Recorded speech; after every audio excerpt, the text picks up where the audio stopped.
Gente, então a gente sai daí do estúdio um pouquinho e vem aqui, olha, pro sofá da casa da Carol Viana, que está aqui do meu lado, e vai dividir com a gente uma história de superação e hoje ajuda outras pessoas a se encontrarem também por meio da arte. Carol, muito obrigada, viu, por receber a gente aqui. É um prazer receber vocês aqui, é um prazer enorme ter o programa aqui na minha casa, que é um programa diretamente ligado ao meu público, né? Então... Exatamente, o público está de olho ali e quem sabe atrás da telinha ali vai ter alguém que se interesse pelo que você tem para nos passar.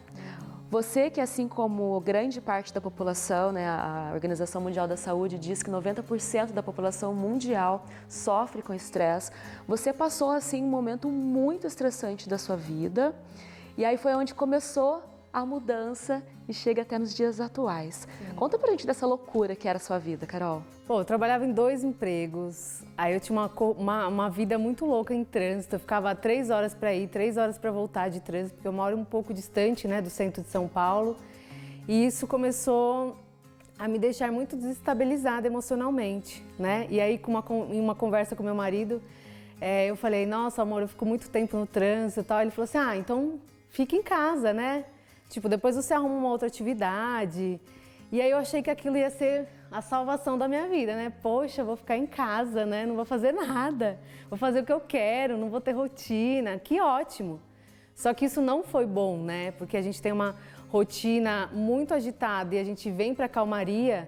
No começo era até bom. Depois você começou a sentir falta de uma rotina, porque você veio de um momento muito estressante, 3 horas no trânsito para ir, para voltar do trabalho, conciliava com faculdade também, não conseguiu terminar os estudos por conta dessa falta de tempo e de repente ficou em casa. E achei que essa salvação só de pijama o dia inteiro, verdade? E aí meu marido chegava e falava, meu Deus, mas você passou o dia de pijama? E eu, nossa, gente, como assim, Nem né? vi o dia passar. Nem vi o dia passar. E é a realidade de muita gente, né? A mulher que se torna mãe, ela fica em casa. Então a gente passa a não acreditar mais no nosso potencial. É como se a gente não tivesse uma função na sociedade, sabe? Entendi, porque você é acostumada a ser uma mulher produtiva, sim, que trabalhava, estudava. Isso mesmo. E essa tranquilidade, então, que aparentemente seria interessante, seria boa, te trouxe, na verdade, uma depressão. Sim, foi um quadro de depressão e pânico que foi causado, na verdade, por um acidente de carro. Né? Então a falta de rotina e mais esse acidente de carro agravou muito o meu quadro, assim, né? Aconteceram muitas coisas ao mesmo tempo. Sim, e eu tomava remédio para dormir, para acordar, então eu tinha que ficar ali o tempo todo controlada, né? Por um medicamento, por um médico. E aí chegou um momento que eu falei que eu queria tomar posse da minha vida. Como foi? Foi difícil no começo? Então, aí eu comecei a fazer artesanato, né? Porque eu falava que eu queria ter um negócio, que eu queria fazer alguma coisa. E aí eu entrei no artesanato achando que a minha depressão ia passar ali, que é o erro de muita gente. Porque dizem que faz bem, né? Que artesanato é terapêutico. Sim. E você foi para essa linha.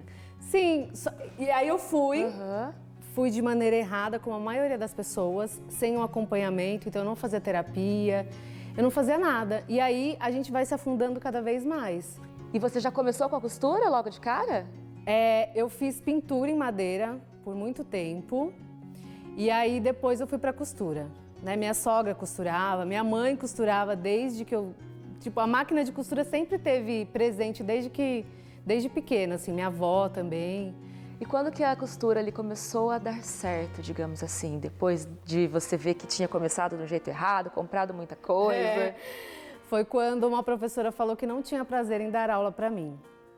Sério que você ouviu isso ainda para ajudar o estado ali, emocional? Porque assim, eu vi uma peça assim em algum lugar e eu pedia pra ela, eu falava, você pode me ensinar essa peça?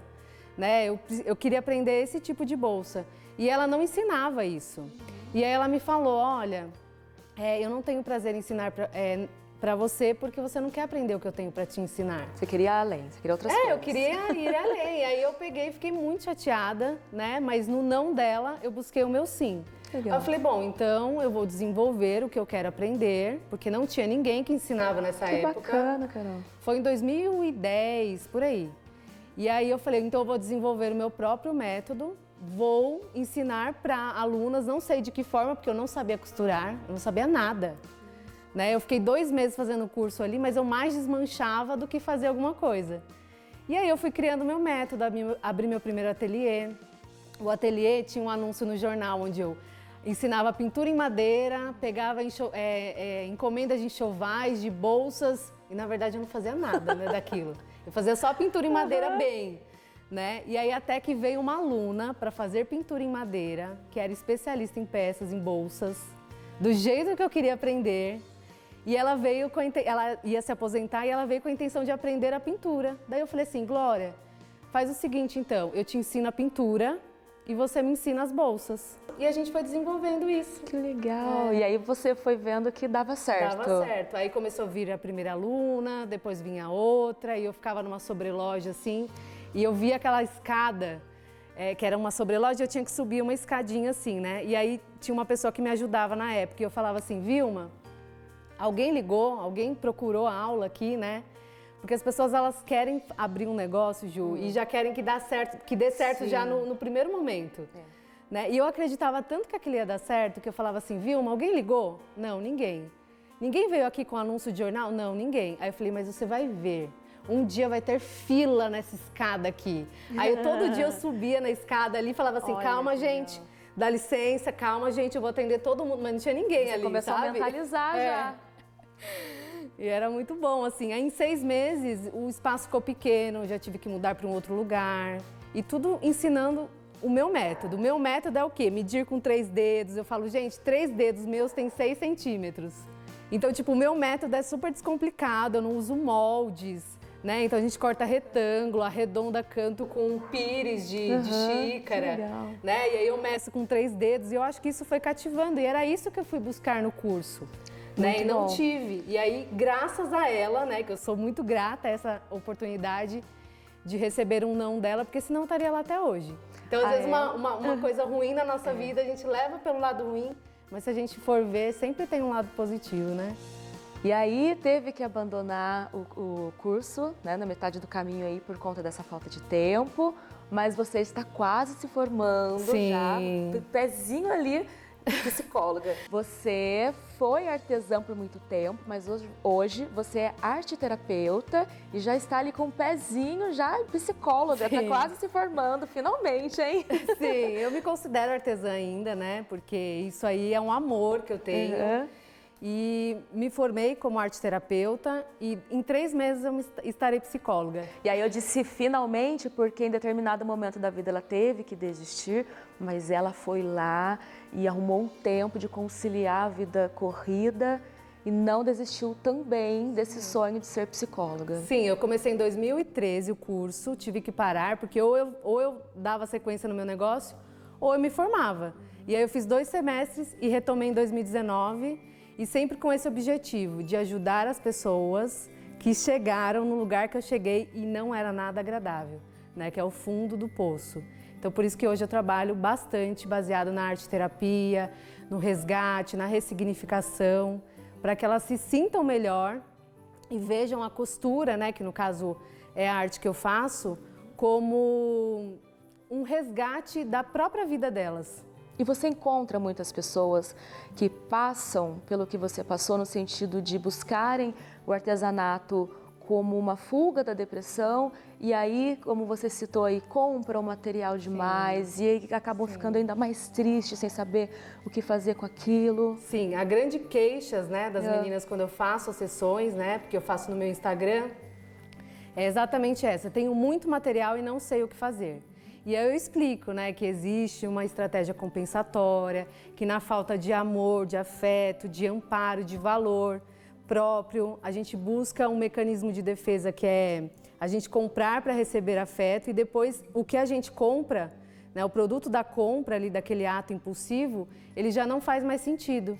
Então por isso que elas não entram em contato, que na verdade elas estão entrando em contato com aquele vazio que elas tinham. E o vazio continua, e você vai lá e compra outra coisa. Sim, e nunca assim fecha. Por diante. Sim. E como é para você ver essas vidas transformadas com a sua ajuda? Não tem preço, assim, é recompensador. Então, cada dia que passa, eu me sinto mais motivada a buscar estudo, a estudar mesmo, né, a ir em busca dessa transformação para mim, para que eu possa transformá-las. Você imaginava aquela escadinha ali toda cheia de gente? O que você imagina daqui para frente? Eu imagino vidas transformadas, né? A profissão de artesanato de artesã, na verdade, sendo reconhecida cada vez mais e que elas tomem isso para si, né? Porque o artesanato ele traz melhora na nossa vida e ele também é uma profissão regulamentada, né? O artesão é uma profissão regulamentada e que elas acreditem que isso dá certo, né? Porque muita gente fala assim, ninguém valoriza o artesanato, mas isso tem que partir da gente. Então, cada vez mais eu quero estar disposta não só a tirá-las, né, de quadros de tristeza, de angústia, mas também de empoderá-las para elas levarem o artesanato como uma fonte de renda mesmo. Você lida com sentimentos de tristeza, desânimo, imagino que autossabotagem, coisas que tristeza a pessoa sente, mas Sim. às vezes ela não sabe que ela está se autossabotando, que ela tem crenças limitantes. Sim. E que às vezes o negócio não dá certo exatamente pelo lado emocional e não porque o artesanato não é algo rentável, sabe? Então, elas atribuem ao que todo mundo fala, artesanato não dá certo, não dá dinheiro, ninguém valoriza. Né? Ninguém valoriza, mas na verdade elas têm que fazer essa elaboração interna para que elas consigam levar isso bem a sério como uma profissão. E tem várias artesãs muito bem-sucedidas, né? E essas artesãs que te procuram ou conhecem o seu trabalho e passam a ouvir isso, elas transcendem, elas Sim. renascem. Teve um momento da minha vida, né, que com esse excesso de estudo, de trabalho, porque eu faço gravações dos cursos e tal, então eu fiquei muito assim, atarefada, desenvolvi burnout, e aí eu queria desistir. Falei, gente, eu não consigo mais dar conta. Chegou um momento que eu pensava assim, isso é bem recente, que eu pensava assim, gente, já não tenho mais a capacidade de ter um raciocínio, criatividade, e eu expliquei isso na internet para elas. E aí várias me falaram assim, Carol, não para, você é fundamental, você é muito importante para nós. Por causa de você, eu consegui comprar minha máquina, eu consegui montar meu ateliê, né, pelas suas dicas, pelas suas aulas. Então, eu falo para elas que eu agradeço a Deus todos os dias pela vida delas e que eu acordo todos os dias, que às vezes a gente é natural, né? A gente não acordar motivado, às vezes tem algum problema e a gente fica desanimada, mas aí eu tenho elas como motivo para continuar, sabe? Que legal. Convida mais gente então para fazer parte desse grupo aí, Claro. para seguir você nas redes sociais. Qual que é o seu Instagram? Meu Instagram é @carolviana. @carolviana, facinho. Vamos deixar aqui na telinha para você anotar aí, você que está assistindo o programa Faça Você Mesmo. Viu, Rogerinho? Que delícia de história. E eu tenho certeza que muita gente aí que está assistindo deve ter várias coisas ali, vários materiais empilhados, às vezes com um sentimentozinho de tristeza. É só seguir, né? Só me seguir. Que ela é o exemplo de que a vida pode caminhar com o seu sonho. Carol, muito obrigada, viu, por dividir com a gente essa história. Agradeço muito. Um beijo, Rogerinho. Prazer estar aqui com você, esse programa tão lindo e que motiva e transforma tantas vidas também, né? É verdade. Gente, obrigada, beijo, até mais. Tchau.